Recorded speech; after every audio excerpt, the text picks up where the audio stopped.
আছি এখন নদীর ঘাটে নৌকা চালাতে। ও মাঝি রে এমনা ওনা তোমার বাড়ি কোথায়? এটা কোথায় এসেছি আমরা? সিঙ্গাপুরে এসেছি। কারণ হচ্ছে এই যে দেখো তোকে এখন পছন্দ শুরু করেছে এখানে জ্যামে আটকে রয়েছি আমরা।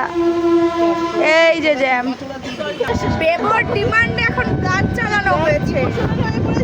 যে দেখা তো ইয়ে জানা সানম। এ দিদি কি ভাবে চলে গেছে আর বেশি। देखा तो ये जाना सनम प्यार होता है दीवाना सनम you are a WX YZ I love you। চলে এসছি আমরা নবদ্বীপ ঘাটে, এখান থেকে আমরা নৌকা করে যাবো। চলে এসছে দাদা, এখানে টিকিট কাটবে। আমরা চলে এসেছি নবদ্বীপ ঘাটে। আর ওই যে আমাদের দাঁড়িয়ে রয়েছে নৌকা, আমাদের জন্যই দাঁড়িয়ে আছে। আমরা কখন আসবো তারপরে ছাড়বে।